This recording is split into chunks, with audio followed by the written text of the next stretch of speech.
लो मेरे प्यारे से दोस्तों, इस एपिसोड की स्टार्टिंग में मैंग के ऊपर पूरी ही तरीके से लव एनर्जी हावी हो चुकी थी और वो अपने इमोशंस को कंट्रोल नहीं कर पाती है और वो टूट पड़ती है चेन नान के ऊपर, जहाँ पे बेचारा चेन नान उसे जगाने की कोशिश करता है मगर मैंग यहाँ पे कुछ भी रिएक्ट नहीं करती है। वहीं पे चेन नान की मेरिडियंस यहाँ पे पूरी ही तरीके से रिएक्ट करने लगती हैं और उसे भी यहाँ पे अजीब सी फीलिंग आने लगती है प्यार वाली, क्योंकि यहाँ पे मैंग उसे सेड्यूस करने की कोशिश कर रही होती है।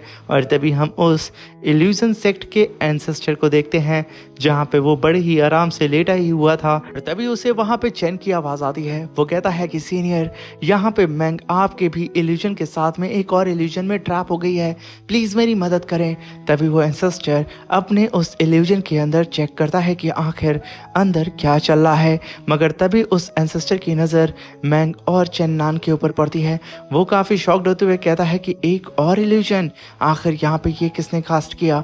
मगर जब वो चेन नान की मेरिडियंस पे फोकस करता है तो उसका दिमाग यहाँ पे हिल चुका था, क्योंकि यहाँ पे चेन नान की बॉडी के अंदर डेथ एनर्जी ट्रैप थी, बिल्कुल इस एंसेस्टर की तरह, क्योंकि इस एंसेस्टर के पास डेथ एनर्जी रहती है इसकी बॉडी में, मगर वो जिंदा नहीं है। मगर चेन नान के अंदर डेथ एनर्जी के साथ साथ लाइफ की एनर्जी भी उसके अंदर ट्रैप थी। ये सब याद करके उसका सर दर्द होने लगता है और वो एंसेस्टर चिल्लाते हुए कहता है कि आखिर ये सब कुछ क्या है, आखिर एक डेथ बॉडी जिंदा कैसे हो सकती है, उसके अंदर लाइफ और डेथ की पावर कैसे आ सकती है। वो अपनी मेमोरी को खंगालने की कोशिश करता है, उतने ही ज्यादा उसे तकलीफ होने लगती है। चेन नान मैंग को कंट्रोल करने की कोशिश करता है मगर चेन नान की बॉडी यहाँ पे हिल ही नहीं रही होती है और वहीं पे उस एंसेस्टर का सर दर्द से फटा जा रहा होता है पास्ट की मेमोरी को याद करने की वजह से, जिसकी वजह से वो अपनी एनर्जी को रिलीज करता है और वो सारे के सारे इल्यूजन वहाँ पे डिस्ट्रॉय हो जाते हैं और वो एंसेस्टर वहाँ पे बेहोश हो जाता है और सारे ही कल्टीवेटर चेन नान के साथ ही उस सारे ही इल्यूजन से आज़ाद हो जाते हैं, जहाँ पे उन सब की नज़र चेन नान और मैंग पे पड़ती है, जहाँ पे मैंग अभी भी नान के ऊपर बैठ कर उसके साथ रोमांस करने की कोशिश कर रही होती है, मगर चेन नान अभी भी उसे जगाने की कोशिश करता है। तभी चेन नान चिल्लाते हुए कहता है कि मैंग होश में आओ। तभी वहां पे मैंग होश में आती है और वो जब चेन को देखती है वो तुरंत ही अपने लोटस को समन करती है और कूद करके उस लोटस के अंदर बैठ जाती है और तुरंत ही वहां पे अपनी ड्रेस को चेंज कर लेती है। तभी हम वहां पे चेन नान को देखते हैं, जैसे ही मैंग उसके ऊपर से हटी थी चेन नान भी तुरंत अपने कपड़े को वहां पहन लेता है, मगर यहाँ पे मैंग अपने लोटस के ऊपर बैठे हुए सीधा ही चेन नान की तरफ देख के कहती है कि चेन नान, तुमने यहाँ पे मेरा फायदा उठाने की कोशिश की है इस इल्यूजन के आड़ में, मैं तुम्हें यहाँ पे जिंदा नहीं छोड़ूंगी। ये कहने के साथ उसने अपनी सॉर्ड को समन कर लिया था और वो पूरी तरीके से तैयार हो चुकी थी चेन नान के ऊपर अपना गुस्सा बरसाने के लिए, जहाँ पे उसने मल्टीपल स्लैश अटैक चेन नान के ऊपर कर दिया था। चेन नान उन सारे ही अटैक से बच के इधर उधर भागने लगता है। यहाँ पे चेन नान उस इल्यूजन की वजह से काफी ज्यादा कमजोर हो चुका था, मगर यहाँ पे मैंग ने अपने लोटस का इस्तेमाल करके अपनी पावर को यानी कि अपनी स्पिरिचुअल एनर्जी को हील कर लिया था, जहाँ पे मैंग ने चेन के ऊपर अपने डिवाइन ब्लेड से अटैक कर दिया था। तभी वहां पे क्युआन लॉन्ग बीच में आता है और अपनी स्वॉर्ड से मैंग की सारी ही डिवाइन ब्लेड्स को वहीं पे होल्ड करता है और उन सबको डिस्ट्रॉय करते हुए सीधा ही मैंग से कहता है कि तुम्हारा दिमाग तो सही है, एक तो ऑलरेडी हम लोग इस डेथ फॉरबिडन लैंड के अंदर फंसे हैं और वो डेथ डीमन गॉड हमारे सामने मौजूद है जो कि कभी भी जाग करके हमें मार सकता है, और हम सब ने यहाँ पे साफ साफ देखा है कि चेन नान तुम्हें जगाने की कोशिश कर रहा था और तुम ही उसका फायदा उठाने के लिए उसके ऊपर चढ़ी बैठी थी। ये सुन करके मैंग तो वहाँ गुस्सा ही है, मगर वो अपने इमोशन को कंट्रोल करके अपनी शॉट को कस के पकड़ के शांत हो जाती है। यहाँ पे वो लिंक यून मैंग की बेइज्जती को देख करके भड़क जाता है और वो गुस्से में आकर के चेन की तरफ देखता है और अपने फैन को समन करते हुए सीधा ही काफ़ी तेज़ी से चेन के पीठ पीछे अटैक करने के लिए चला जाता है। चेन वक्त रहते ही उसे सेंस कर लेता है और वो अपनी शॉट को निकाल करके उसके अटैक को वहीं पे होल्ड कर देता है। ये दोनों ही एक दूसरे को पीछे ढकेलने लगते हैं, जहाँ पे चेन उसे कहता है कि आखिर तुम करना क्या चाहते हो। ये कहने के साथ चेन ने उठा करके उसे पीछे पटक दिया था। तभी वहाँ पे लिंक यून कहता है कि मैं यहाँ पे क्या कहना चाहता हूँ, तो मैं यहाँ पे पहले हमें ये बताना होगा कि आखिर उस डीमन गॉड की लैंग्वेज को तुम सिर्फ क्यों समझते हो। हमें ऐसा लगता है कि तुम उसके स्पाई हो जो कि हमें यहाँ पे ला करके मरवाना चाहते हो उस डीमन गॉड के हाथों। यहाँ पे लिंग यून की बात से सब एग्री कर रहे होते हैं और चेन्नान को शक भरी निगाहों से देख रहे होते हैं। तभी चेन्नान कहता है कि ये सिर्फ मिसअंडरस्टैंडिंग है। मैं जिस विलेज से बिलोंग करता हूँ उस विलेज की लैंग्वेज इस डीमन से 78% मिलती है, इसी वजह से मैं इसकी लैंग्वेज को समझ पा रहा हूँ। वहाँ पे लिंग यून खड़ा होता है और चेन्नान से कहता है कि तो ठीक है, चलो अब यहाँ पे ये बात प्रूव करके दिखाओ कि तुम्हारे विलेज की लोकल लैंग्वेज इस डीमन गॉड की लैंग्वेज से सिमिलर है। आखिर तुम इसे अब कैसे प्रूव करोगे चेन्नान। मगर तभी वहाँ पे वो डीमन एंसेस्टर गुस्से में जाग जाता है और वो सीधा ही चेन्नान को अपनी तरफ खींचते हुए कहता है कि तुम सब ने यहाँ पे इंटरनल फैंटम रेलम इल्यूजन को पास नहीं किया है, इसलिए अब तुम सब मरोगे। ये सुनकर के चेन्नान कहता है कि प्लीज़ एंसेस्टर आप प्लीज़ ऐसा मत करें, आप इन्हें एक और मौका दें। मगर वो एंसेस्टर कहता है कि नहीं, ये सब अब यहाँ मरेंगे। वहीं पे चेन्नान के साथी कहते हैं कि आखिर ये एंसेस्टर क्या क्या रहा है। तभी चेन्नान उस एंसेस्टर से रिक्वेस्ट करने में लगा होता है, मगर वहाँ पे वो चेन्नान कहता है कि अब तुम सब मरने के लिए तैयार हो जाओ। ये कहने के साथ उसने अपने स्पिरिचुअल एनर्जी को रिलीज करके उन सब के ऊपर ग्रेविटी प्रेशर लगाना स्टार्ट कर दिया था, जिसकी वजह से उन सब की हालत खराब होने लगती है। और इधर चेन्नान उस एंसेस्टर से रिक्वेस्ट कर रहा होता है कि प्लीज उन सब को एक और मौका दे दें। वो एंसेस्टर इन सभी लोगों को कोई भी मौका नहीं देता है। ये चीज यहाँ पे मैंग को काफी हद तक समझ में आ रही होती है। ये एंसेस्टर इन लोगों को यहाँ पे जिंदा तो नहीं जाने देगा, इसलिए वहां पे मैंग चेन की बीती हुई बातों को याद करते हुए सेम उसी बात को दोहराने लगती है कि आखिर 10,000 साल पहले क्या हुआ था, सारे इमॉर्टल्स गॉड और डीमंस आखिर कैसे मारे गए, वो सारा इमॉर्टल कॉन्टिनेंट और डीमन कॉन्टिनेंट अचानक से कैसे साफ हो गया, आखिर उस डीमन सेंचुरी को बनाने वाला कौन था। ये बात सुन करके चेन्नान के अदर साथी कहते हैं कि ये तो वही चेन्नान के शब्द हैं जिससे इस एंसेस्टर को तकलीफ होती है। जहाँ पे वो डीमन एंसेस्टर पागलों की तरह चीखने लगता है और मैंग को शांत कराता है, मगर मैंग अपनी पूरी ताकत लगा के खड़ी होती है और अपने शब्द को बार बार दोहरा रही होती है। तभी वहाँ पे उस एंसेस्टर का ग्रेविटी प्रेशर वहाँ पे डिस्ट्रॉय हो जाता है। तभी मैंग वहाँ पे अपने लोटस को समन करती है और एक जंप लगा के अपने लोटस के ऊपर सवार होकर के तुरंत ही उस डेथ फॉरबिडन लैंड की केव से भाग जाती है। ये देख के उसके सारे साथी एकदम हैरान हो जाते हैं कि आखिर मैंग ऐसा कैसे कर सकती है।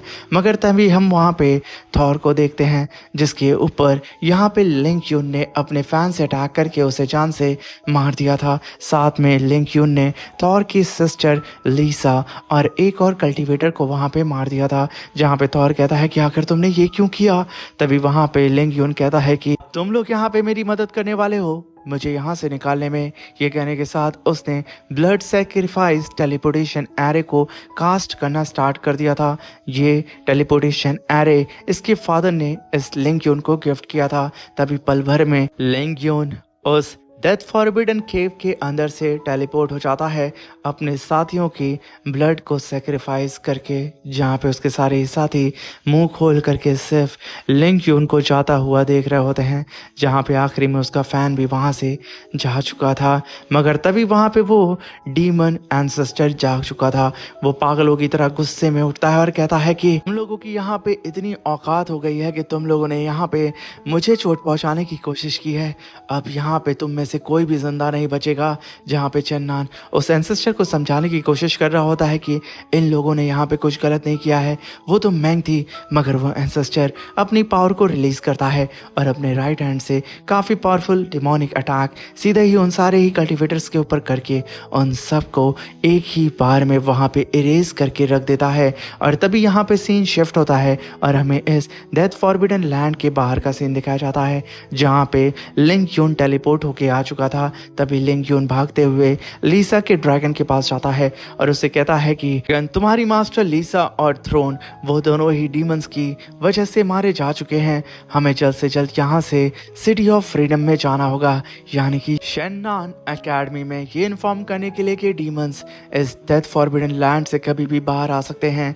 ये कहते हुए वो सीधा ही उस ड्रैगन के ऊपर बैठ जाता है और वो बेचारा ड्रैगन लिंग यून के बहकावे में आ जाता है और उसे अपने ऊपर बैठा करके उस डेथ फॉरबिडन लैंड से दूर लेकर के जाने लगता है। और वहीं पे मैंग भी नीचे खड़ी होकर के उसके ऊपर नज़र रख रही होती है और वो तुरंत ही अपने लोटस फ्लावर के ऊपर सवार होकर के सीधा ही उसका पीछा करने लगती है। शायद यहाँ पे मैंग भी कहीं और जा रही होती है। तभी हम वहाँ पे लिंग यून को देखते हैं जो कि अपने पेपर बर्ड स्पेल को कास्ट करता है और एक तलिस्मान को समन करते हुए अपने मैसेज को उस बर्ड के अंदर रिकॉर्ड करते हुए कहता है कि कल मैं फादर के escaping blood sacrifice teleportation spell का इस्तेमाल करके बच चुका हूँ, मगर उस डेथ फॉरबिडन लैंड के अंदर कई सारे डीमंस मौजूद हैं। अंकल, आप लिंग फैमिली के सबसे पावरफुल कल्टीवेटर्स को इस फॉरबिडन लैंड के चारों ही तरफ फैला दें। अगर कोई भी कल्टीवेटर इस फॉरबिडन लैंड से बाहर आता है तो उसे आप लोग तुरंत ही मार दें और मैं जल्दी ही आप लोगों से मिलने के लिए आऊँगा। तभी सीन शिफ्ट होता है और हमें उस इल्यूजन सेक्ट के मास्टर को दिखाया जाता है, यानी कि उस एंसेस्टर को, जो कि चेन्नान को बताता है कि मैं यहाँ पे 10,000 ईयर से हेवनली बाइंडिंग फॉर्मेशन के अंदर कैद हूँ और हर 100 ईयर्स के बाद मैं यहाँ पे आज़ाद होता हूँ, मगर तब तक मैं सोता रहता हूँ और मेरी पूरी की पूरी मेमोरी भी सील होती है। और यहाँ पे कई सारे गॉड्स, इमॉर्टल्स और कई सारे अदर वॉरियर्स आए थे, वो सब मारे गए। कोई भी मेरे इल्यूजन टेस्ट में पास नहीं हुआ, मगर तुम सबसे डिफरेंट थे। तभी वहाँ पे चेन्नान कहता है, मतलब ये सारी हड्डियाँ यहाँ पे जो बिखरी हैं ये सब की आधार आपका है? तभी वो एंसेस्टर कहता है कि नहीं, जब यहाँ पे 10,000 साल पहले आया था तो ये पहले से मौजूद थी, शायद ये एंशियंट बैटल फील्ड है। तभी वो एंसेस्टर कहता है कि मुझे बस यहाँ पे इतना पता है कि मैं यहाँ पे किसी चीज़ को प्रोटेक्ट करता हूँ जो कि इस गुफा के एकदम अंदर है। ये सुन के चेन्नान कहता है कि क्या ये एक गार्डियन है? ये डीमन गॉड इतना ज़्यादा पावरफुल है और ये यहाँ पे किसी चीज़ को प्रोटेक्ट कर रहा है। मैं भी यहाँ पे उस एनर्जी को सेंस कर पा रहा हूँ जो कि बिल्कुल मुझसे सिमिलर है। जिसे सुन करके वो एंसेस्टर कहता है कि सेम यही चीज़ मुझे भी फीलिंग आती है कि वो एनर्जी मेरी बॉडी का एक हिस्सा है। वहाँ पे चेन्नान कहता है कि क्या मुझे नीचे जाके देखना चाहिए कि आखिर नीचे क्या चीज़ है? मगर तभी चेन्नान कहता है कि जब ये गार्डियन इतना ज़्यादा पावरफुल है तो वो नीचे इस गुफा के अंदर जो चीज़ होगी वो कितना ज़्यादा पावरफुल होगी। बेहतर यही है कि मैं यहाँ से चुपचाप निकल जाऊँ, वरना मेरी खैर नहीं। वहाँ पे चेन्नान कहता है कि सीनियर, क्या आप मुझे बता सकते हैं कि आखिर मैं यहाँ से कैसे जा सकता हूँ? तभी यहाँ पे सीन शिफ्ट होता है और हमें लिंग यून के अंकल को दिखाया जाता है, जिनके पास लिंग यून का मैसेज मिल चुका था और वो अपने पावरफुल लिंग फैमिली के कल्टीवेटर्स को उस डेथ फॉरबिडन लैंड की तरफ भेज देते हैं, जहाँ पे दो पावरफुल एल्डर्स भी अपनी चील पे सवार होकर के सीधे ही उस डेथ फॉरबिडन लैंड की तरफ बढ़ रहे होते हैं, जहाँ पे उस एल्डर ने आदेश दे दिया होता है कि कोई भी उस फॉरबिडन लैंड के अंदर से निकलता है उसे मार देना। तभी सीन शिफ्ट होता है और हमें उस एंसेस्टर को दिखाया जाता है जो कि अपनी स्पिरिचुअल एनर्जी से चेन्नान को हवा में उठाता है और चेन्नान को बताता है कि तुम्हारी बॉडी के अंदर डेथ एनर्जी ट्रैप है और साथ में लाइफ एनर्जी भी मौजूद है। तुम एक डेथ बॉडी हो, बिल्कुल मेरी तरह। दोनों की ही बॉडी के अंदर डेथ एनर्जी मौजूद है, मगर तुम्हारी बॉडी थोड़ी सी मुझसे अलग है क्योंकि तुम्हारे पास लिविंग एनर्जी भी मौजूद है जो कि तुम्हें यहाँ पे जिंदा रखी है। यूँ समझ लो कि तुम्हारी बॉडी एक तरीके की लिविंग डेथ बॉडी है जिसके पास खुद की स्पिरिचुअल पावर और खुद की कॉन्शियसनेस मौजूद है। मगर मुझे ये समझ में नहीं आ रहा है कि आखिर इतनी टेरिफाइंग फॉर्मेशन को किसने बनाया होगा, क्योंकि इस फॉर्मेशन को कास्ट करने के लिए बहुत ही ज़्यादा पावरफुल स्पिरिचुअल एनर्जी की ज़रूरत होगी जो कि हेवन एंड अर्थ से बिल्कुल हटके हो। मुझे ऐसा लगता है कि जिसने भी तुम्हें यहाँ पे जिंदा किया है बहुत ही ज़्यादा पावरफुल होगा। और साथ में मैं ये भी देख पा रहा हूँ कि तुम्हारी बॉडी के अंदर वो जो तीनों ही लिविंग पार्टिकल्स हैं वो बॉल्स एक तरीके के लिविंग ऑर्गन्स हैं जो कि धीरे धीरे करके तुम्हारी स्पिरिचुअल एनर्जी को एब्जॉर्ब करके खुद को नरिश कर रहे हैं। तक वो पूरी ही तरीके से इवॉल्व नहीं हो जाते तब तक तुम मरोगे भी नहीं। इसका मतलब साफ है कि जिस कल्टीवेटर ने तुम्हें यहाँ पे जिंदा किया है वो कल्टीवेटर 1000 साल पहले से ही प्लानिंग कर रहा था। ये कहने के साथ उस एंसेस्टर ने चेन्नान की बॉडी को और भी अच्छी तरीके से स्कैन करने के लिए अपनी स्पिरिचुअल एनर्जी को सीधा ही चेन्नान के मेरिडियंस के अंदर डाल देता है। चेन्नान उसे ऐसा करता हुआ देख करके चौंक जाता है, मगर तब तक उसकी पावर चेन्नान के मेरिडियंस के अंदर एंटर कर चुकी थी, जहां पे चेन्नान की मेरिडियंस अब पूरी ही तरीके से फ्लक्चुएट करने लगती हैं और चेन्नान वहीं पे बेहोश हो जाता है। तभी हम देखते हैं कि चेन्नान की बॉडी के अंदर पूरी उथल पुथल मच चुकी थी। वो दोनों ही लाइफ और डेथ एनर्जी उस स्पिरिचुअल यानी कि उस एंसेस्टर की एनर्जी को बाहर ढकेल रही होती हैं, की वजह से यहाँ पे वो एंसेस्टर चेन्नान की बॉडी को अच्छी तरीके से स्कैन नहीं कर पा रहा था और चेन्नान को भी यहाँ पे तकलीफ हो रही थी। तभी वहाँ पे चेन्नान का जेड बाहर निकलता है और वो अपनी स्पिरिचुअल एनर्जी को भी चेन्नान की बॉडी के अंदर ट्रांसफर करता है और साथ में उसने लाइफ और डेथ एनर्जी और उस सिस्टर की एनर्जी को रिफाइन कर रहा होता है और उसे सप्रेस करके चेन्नान की बॉडी के अंदर एनर्जी यानी कि स्पिरिचुअल एनर्जी को प्रोवाइड कर रहा होता है। ये देख करके वो एंसेस्टर अपनी पावर को और भी ज़्यादा बढ़ा देता है। ये करते करते यहाँ पे 1 दिन 2 दिन 3 दिन यहाँ पे 4 दिन हो चुके होते हैं, जहाँ पे 4 दिन लगातार वो एंसेस्टर अपनी पूरी पावर लगा देता है चेन्नान को स्कैन करने में, मगर वो जेड चेन्नान की बॉडी के अंदर मौजूद सारी की सारी एनर्जी को रिफाइन करके उन सबको सप्रेस करके रख देता है।